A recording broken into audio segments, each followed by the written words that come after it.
Hi everyone. In this video, we will understand how we can solve such type of set.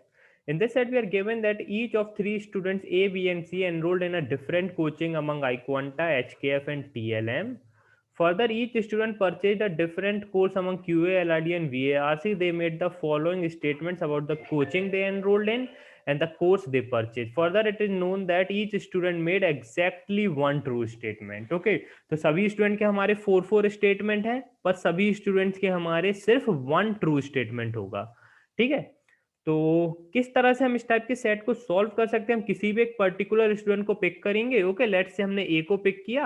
अब क्या क्या cases आ रहे हैं हमारे पास? जैसे फर्स्ट स्टेटमेंट ट्रू है तो बाकी तीनों फॉल्स, सेकंड ट्रू है तो बाकी तीनों फॉल्स, एंड सो ऑन। ठीक है, तो किसी भी एक पर्टिकुलर केस से हम स्टार्ट करते हैं। लेट्स से फर्स्ट स्टेटमेंट ट्रू है, बाकी तीनों स्टेटमेंट फॉल्स। यहाँ कहीं पे मैं नोट डाउन कर देता हूं इसको। क्या गिवन है? बी परचेज्ड वीएआरसी कोर्स, ये स्टेटमेंट ट्रू है हमारा, तो B purchased VARC. C enrolled in TLM, अब ये हमारा फॉल्स स्टेटमेंट है, तो सी हमारा टीएलएम में एनरोल नहीं करेगा। I purchase LRDI course, okay, तो ये हमारा एलआरडीआई कोर्स परचेस नहीं करेगा ए, ओके, क्योंकि ये स्टेटमेंट हमें फॉल्स रखना है।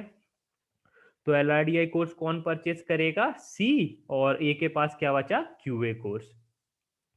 आई am not enrolled in iQuanta, okay, I am not enrolled in iQuanta। अगर मुझे इस स्टेटमेंट को फॉल्स रखना है तो मुझे यहाँ पे iQuanta लाना होगा। यहाँ पर हमारा iQuanta आ जाएगा। यहाँ पर अब बचा हमारा TLM, ओके, क्योंकि TLM सी के साथ नहीं आ सकता। अब मेरे पास क्या बचा? HKF, HKF, okay. तो देखिए, B purchased VRC course true, C enrolled in TLM false, I purchased LRDI course false, I am not enrolled in iQuanta, ये भी हमारा फॉल्स, क्योंकि हम देख सकते हैं A is enrolled in iQuanta। Okay, तो इसको भी हमें फॉल्स ही करना था। अब देखते हैं जो भी हमारे इससे रिलेटेड स्टेटमेंट होगा। वैसे भी हमारी ये पूरा टेबल बन चुकी है, तो बाकी अब हमें सिर्फ चेक करना है। बी का क्या गिवन है? आई परचेज्ड एलआरडीआई कोर्स, ये हमारा फॉल्स है। सी एनरोल्ड इन एचकेएफ, यस, ये हमारा ट्रू है। ए परचेज्ड वीएआरसी कोर्स, ये हमारा फॉल्स है। सी परचेज्ड क्यूए कोर्स, ये हमारा false. Okay, C purchase QA course false, A purchase VARC false, I purchased LRDI false.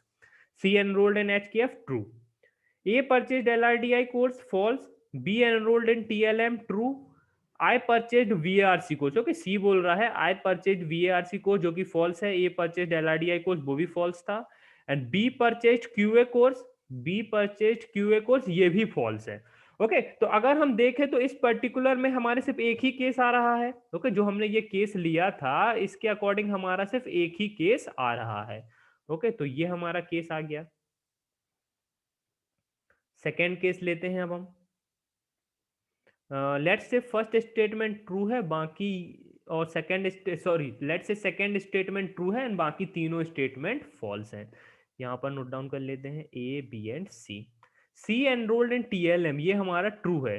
Okay, तो सी को हमें टीएलएम में ले आएंगे हम। C enrolled in TLM. B purchased VARC course, अब मुझे इसे फॉल्स रखना है, तो बी हमारा वीएआरसी कोर्स परचेज नहीं करेगा। आई परचेज्ड एलआरडीआई कोर्स, तो ये हमारा एलआरडीआई कोर्स परचेज नहीं करेगा। आई am not enrolled in iQuanta, अगर मुझे इसे फॉल्स रखना है, ओके, ध्यान देना, अगर मुझे इस स्टेटमेंट को फॉल्स रखना है तो मुझे यहाँ पे iQuanta लाना ही होगा। Okay, I am not enrolled in iQuanta, हम देख सकते हैं A is enrolled in iQuanta, तो ये फॉल्स है। ओके, तो यहाँ पर क्या बचा हमारा? HKF, ये आ गया हमारा। अब देखिए बी का क्या स्टेटमेंट है? I purchase LRDI course may be true, possible है। सी इज एनरोल्ड इन एचकेएफ, ये हमारा फॉल्स है। A purchase VARC course, possible. C purchase QA course, possible. Okay, तो हमें सेकंड स्टेटमेंट बस फॉल्स मिला अभी तक। तो ए परचेज एलआरडीआई कोर्स, हम देख सकते हैं ए को हम एलआरडीआई नहीं दे सकते। ओके, तो ये हमारा फॉल्स स्टेटमेंट है। बी एनरोल्ड इन टीएलएम, ये भी फॉल्स है। I purchase VARC course, possible. B purchase QA course, वो भी हमारा पॉसिबल। ओके, तो दो पॉसिबल केसेस आ रहे हैं हमारे पास यहाँ पे। ओके, इसका ये स्टेटमेंट भी ट्रू हो सकता है, ये पर्टिकुलर स्टेटमेंट भी ट्रू हो सकता है। ओके, तो मैं एक काम करता हूँ, यहाँ पे साइड में एक और केस बना देता हूँ, लाइक ए, बी, सी, यहाँ पर क्या है, आई क्वांटा, यहाँ पर है HKF, यहाँ पर है TLM। ओके, कलर चेंज करते हैं। Let's say this statement is true and this one is false. तो क्या बोला गया है, आई परचेज्ड VARC। VARC हमारे यहाँ पर आ जाएगा। Okay, B purchased QA course. अब देखिए VARC यहाँ पर आ गया और यहाँ पर LRDI नहीं हो सकता, तो बी के प्लेस पर क्या आएगा, LRDI। ओके, पहले तो इसको हम यहाँ पे नोट डाउन कर देते हैं। यहाँ पर LRDI नहीं है, यहाँ पर VARC नहीं है, तो LRDI वहां पे नहीं आ सकता। तो LRDI कहाँ पर आएगा हमारे पास, LRDI हमारा यहाँ पर आएगा, QA हमारा यहाँ पर आएगा। I purchase VARC course true, B purchase QA course, B purchase QA course false. Okay, अब बी के स्टेटमेंट देखते हैं। I purchase LRDI course true, A purchase VA course false, C purchase QA course false. Okay, देखिए एक statement true है, I purchase LRDI course, yes true. C is enrolled in HKF, false. A purchased VARC course, false. C purchased QA course, false. Okay, तो देखिए हमारा ये particular case हमारा satisfy कर गया। अब हम यही वापस यहाँ पे नोट डाउन कर लेते हैं जो जो हमारे डायरेक्ट गिवन था। ओके, अब देखिए अब हम ये स्टेटमेंट ट्रू रखते हैं, ये फॉल्स रखते हैं। अब हमें क्या बोला गया, B purchased QA course.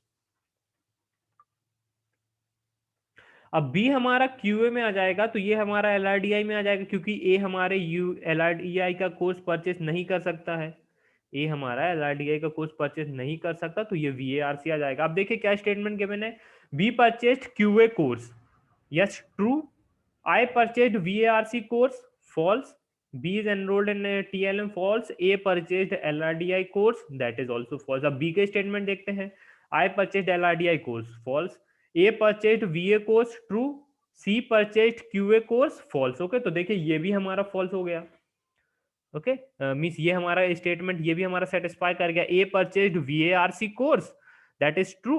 C is enrolled in HKF, false. I purchased LRDI course, that is also false. C purchased QA course, that is also false. Okay, तो ये देखिए ये हमारे 3 केस आ गए अभी तक। तो अभी तक हम इतने ही केसेस पर अगर हम क्वेश्चंस देखें तो देखते हैं क्या मिलता है अभी हमें क्वेश्चंस में।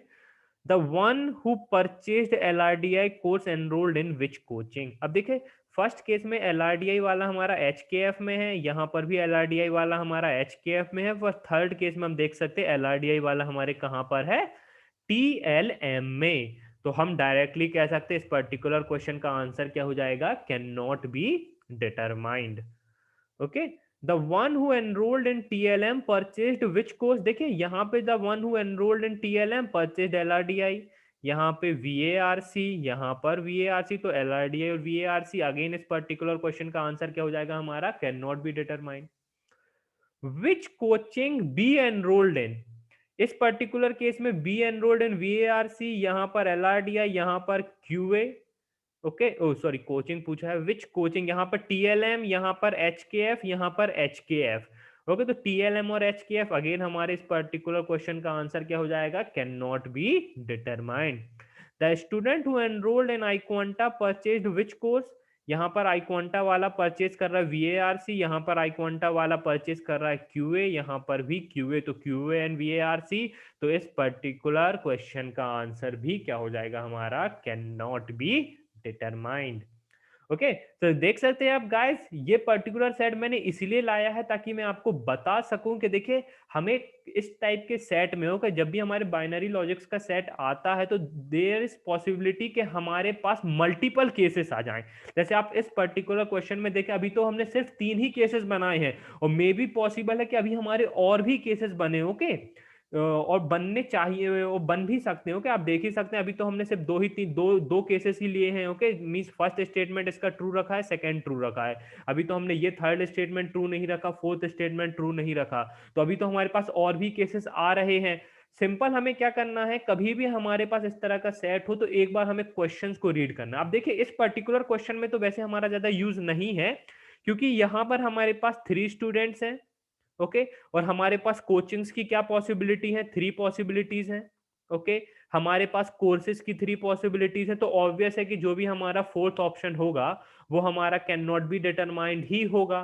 तो इस पर्टिकुलर क्वेश्चन में तो ठीक है, पर सपोज अगर हमारे पास 4 स्टूडेंट्स होते, ओके, सपोज हमारे पास 4 स्टूडेंट्स होते, हमारे पास 4 कोर्सेस होते, हमारे पास 4 कोचिंग्स होती, तब उस पर्टिकुलर केस में अगर हमारे पास क्वेश्चंस में हमें कैन नॉट बी डिटरमाइंड दिया है, तो वहां से हम इतना अज्यूम कर सकते हैं कि यहां पर हमारे पास मल्टीपल केसेस पॉसिबल हैं। तो जैसे ही आप अपने क्वेश्चंस को देखें, जैसे ही आपका केस बन जाए, क्वेश्चन को सॉल्व करें और डायरेक्टली ज्यादा मीन्स अपना टाइम वेस्ट ना करें, जितने भी केसेस बने उसके अकॉर्डिंग अपने क्वेश्चंस को सॉल्व करें। Okay, thank you guys and happy learning.